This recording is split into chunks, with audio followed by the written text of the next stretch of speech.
Hello students, class 9 के social science के अर्थशास्त्र के लेसन नंबर 1 पालमपुर गांव की कहानी के पार्ट सेकंड में आपका स्वागत है। बच्चों, फर्स्ट पार्ट में हमने वेरी शॉर्ट आंसर क्वेश्चंस किए थे। आज हम एनसीईआरटी के अभ्यास के प्रश्नोत्तर करेंगे। प्रश्न नंबर 1, भारत में जनगणना के दौरान 10 वर्ष में एक बार प्रत्येक गांव का सर्वेक्षण किया जाता है। पालमपुर से संबंधित सूचनाओं के आधार पर निम्न तालिका को भरिए। क अवस्थिति पड़ोसी गांव व कस्बों से अच्छी तरह जुड़ा हुआ है। निकटतम छोटा कस्बा शाहपुर एवं निकटतम बड़ा गांव रायगंज है।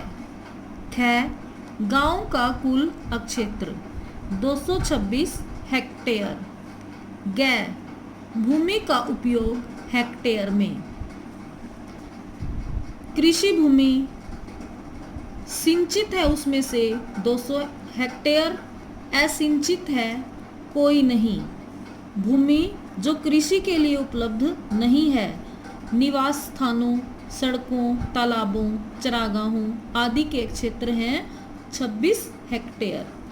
सुविधाएं पालमपुर गांव में कौन कौन सी सुविधाएं हैं? शैक्षिक सुविधाएं, गांव में 2 प्राथमिक विद्यालय और एक हाई स्कूल है। चिकित्सा सुविधाएं, गांव में एक राजकीय प्राथमिक केंद्र और निजी औषधालय भी है। बाजार, गांव के छोटे जनरल स्टोरों में चावल, गेहूं, तेल, बिस्कुट, कपड़े इत्यादि बिकते हैं। जिनके घर बस स्टैंड के निकट हैं, उन्होंने अपने घर के एक भाग में छोटी दुकान खोल ली है। वे खाने की चीज़ें बेचते हैं। बिजली पूर्ति, गांव के सभी घरों में बिजली की सुविधा है। संचार, सड़कों एवं परिवहन की सुविकसित प्रणाली है। निकटतम कस्बा शाहपुर है। प्रश्न नंबर 2, खेती की आधुनिक विधियों के लिए ऐसे अधिक आगतों की आवश्यकता होती है जिन्हें उद्योगों में विनिर्मित किया जाता है। क्या आप सहमत हैं? उत्तर हाँ।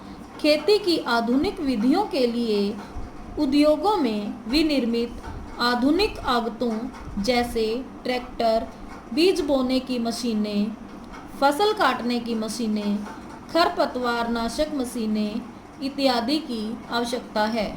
प्रश्न नंबर 3, पालमपुर में बिजली के प्रसार ने किसानों की किस तरह मदद की?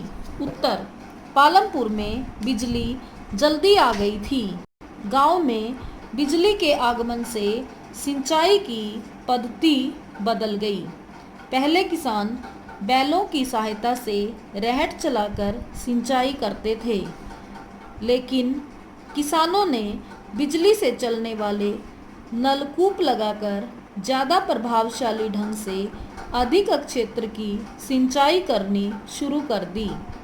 सारी भूमि सिंचित हो गई और वर्ष में एक से अधिक फसलों का उत्पादन शुरू हो गया। प्रश्न नंबर 4, क्या सिंचित क्षेत्र को बढ़ाना महत्वपूर्ण है? क्यों? उत्तर बढ़ती हुई जनसंख्या की खाद्य आवश्यकताओं को पूरा करने के लिए खाद्यान्नों के उत्पादन में बहुत अधिक वृद्धि की आवश्यकता है। खाद्यान्नों के उत्पादन में वृद्धि भूमि से एक वर्ष में 2 या 3 फसलों का उत्पादन करके ही की जा सकती है और एक वर्ष में एक खेत से 2 या 3 फसलों को तभी पैदा किया जा सकता है जब सिंचाई के साधन पर्याप्त मात्रा में हों। इसलिए सिंचित क्षेत्र को बढ़ाना महत्वपूर्ण है। प्रश्न नंबर 5, पालमपुर के 450 परिवारों में भूमि के वितरण की एक सारणी बनाइए। उत्तर परिवारों की संख्या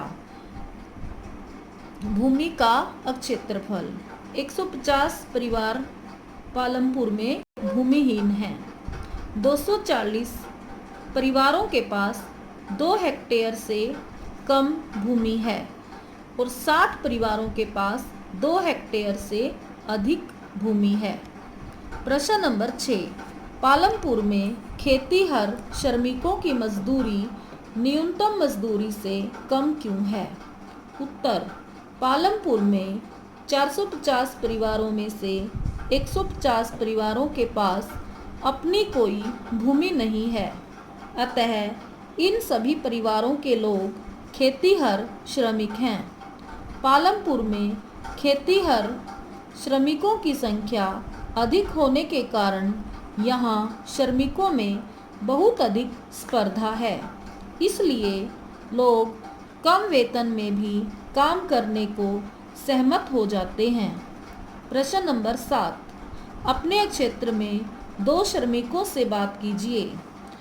खेतों में काम करने वाले या विनिर्माण कार्य में लगे मजदूरों में से किसी को चुनें। उन्हें कितनी मजदूरी मिलती है? क्या उन्हें नकद पैसा मिलता है या वस्तु रूप में? क्या उन्हें नियमित रूप से काम मिलता है? क्या वे कर्ज में हैं? बच्चों, इसका उत्तर आप खुद करेंगे। प्रश्न नंबर 8, एक ही भूमि पर उत्पादन बढ़ाने के अलग अलग कौन से तरीके हैं? समझाने के लिए उदाहरणों का प्रयोग कीजिए। उत्तर, एक ही भूमि पर उत्पादन बढ़ाने के अलग अलग तरीके निम्नलिखित हैं। नंबर 1, एक वर्ष में किसी भूमि पर 2 या 3 फसलें पैदा करके। नंबर 2, खेती में आधुनिक कृषि विधियों का प्रयोग करके। नंबर 3, अधिक उपज देने वाले बीजों HYV का प्रयोग करके। नंबर 4, उर्वरकों, खरपतवार नाशकों और पीड़क नाशकों का प्रयोग करके। प्रश्न नंबर 9, 1 हेक्टेयर भूमि के मालिक किसान के कार्य का ब्यौरा दीजिए। उत्तर, 1 हेक्टेयर भूमि के मालिक किसान अपने परिवारों के साथ अपने खेतों में स्वयं काम करते हैं। उन्हें भाड़े के श्रम की आवश्यकता नहीं होती है। ऐसा किसान आधुनिक कृषि विधियों जैसे खुद का ट्रैक्टर या पंप सेट की भी व्यवस्था नहीं कर सकता है। प्रश्न नंबर 10, मझोले और बड़े किसान कृषि से कैसे पूंजी प्राप्त करते हैं? वे छोटे किसानों से कैसे भिन्न हैं? उत्तर, मझोले और बड़े किसानों को खेती से बचत होती है। इनका कृषि उत्पादन अधिक होता है, इस तरह वे आवश्यक पूंजी की व्यवस्था कर लेते हैं। लेकिन इसके विपरीत छोटे किसानों को पूंजी की व्यवस्था करने के लिए पैसा उधार लेना पड़ता है। वे बड़े किसानों से या गांव के साहूकारों से या खेती के लिए विभिन्न आगतों की पूंजी करने वाले व्यापारियों से बहुत ऊंची ब्याज दरों पर कर्ज लेते हैं। कर्ज चुकाने के लिए उन्हें बहुत कष्ट सहने पड़ते हैं। प्रश्न नंबर 11 है, सविता को किन शर्तों पर तेजपाल सिंह से ऋण मिला है? क्या ब्याज की कम दर पर बैंक से कर्ज मिलने पर सविता की स्थिति अलग होती? उत्तर, सविता को निम्नलिखित शर्तों पर तेजपाल सिंह से ऋण मिला। नंबर 1, ऋण की अवधि केवल 4 महीने की होगी और वह 24% वार्षिक ब्याज दर से ब्याज देगी। नंबर 2, वह फसल कटाई के मौसम में तेजपाल सिंह के खेत में एक श्रमिक के रूप में 35 रुपये प्रतिदिन पर काम करेगी। यदि सविता बैंक से कर्ज लेती तो उसकी स्थिति निश्चित रूप से अच्छी होती, क्योंकि एक तो ब्याज दर कम होती और दूसरे वह इतनी कम मजदूरी पर किसी के खेत में काम करने के लिए बाध्य नहीं होती। प्रश्न नंबर 12 है, अपने क्षेत्र के कुछ पुराने निवासियों से बात कीजिए और पिछले 30 वर्षों में सिंचाई और उत्पादन के तरीकों में हुए परिवर्तनों पर एक संक्षिप्त रिपोर्ट लिखिए। वैकल्पिक उत्तर नंबर 1 सिंचाई। 30 वर्ष पूर्व सिंचाई के साधनों का इतना विकास नहीं था। सिंचाई का एकमात्र साधन रहट था, जिसे बैलों की सहायता से चलाया जाता था। रहट की सुविधा भी सभी क्षेत्रों में नहीं थी। कृषि मुख्य रूप से वर्षा पर निर्भर थी। बार बार सूखा पड़ता रहता था। लेकिन आज बिजली की आपूर्ति के कारण रहट का स्थान नलकूप ने ले लिया है, जिससे भूमि के एक बड़े भाग पर सिंचाई की जा सकती और एक वर्ष में एक खेत से 2 या 3 फसलों का उत्पादन लिया जा सकता है। नंबर 2 उत्पादन की विधियां पुरानी थी। खेती बैलों के द्वारा हल चलाकर की जाती थी। कटाई और गहाई का काम भी किसान के द्वारा स्वयं किया जाता था।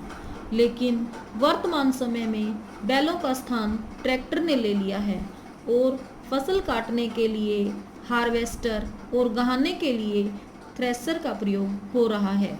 प्रश्न नंबर 13 है, आपके क्षेत्र में कौन से गैर कृषि उत्पादन कार्य हो रहे हैं? इनकी एक संक्षिप्त सूची बनाइए। उत्तर, हमारे क्षेत्र में निम्नलिखित गैर कृषि उत्पादन कार्य हो रहे हैं। नंबर 1 दूध की डेयरी, नंबर 2 आटा चक्की, नंबर 3 करियाने की दुकान, नंबर 4 जूते बनाना, नंबर 5 टोकरी बनाना, नंबर 6 टैक्सी चलाना, नंबर 7 स्कूटर मोटरसाइकिल ठीक करना, नंबर 8 हलवाई की दुकान। प्रश्न नंबर 14 है, गांव में और अधिक गैर कृषि कार्य प्रारंभ करने के लिए क्या किया जा सकता है? उत्तर, गांव में गैर कृषि कार्यों को बढ़ावा देने के लिए सरकार को चाहिए कि वह गांव के बेरोजगार युवकों को विभिन्न व्यवसायों का प्रशिक्षण दे और उन्हें अपना खुद का रोजगार चलाने के लिए बैंकों से सस्ती ब्याज दरों पर कर्ज उपलब्ध कराए। तो बच्चों, ये थे आपके एनसीईआरटी के अभ्यास और आज हम इतना ही करते हैं। धन्यवाद।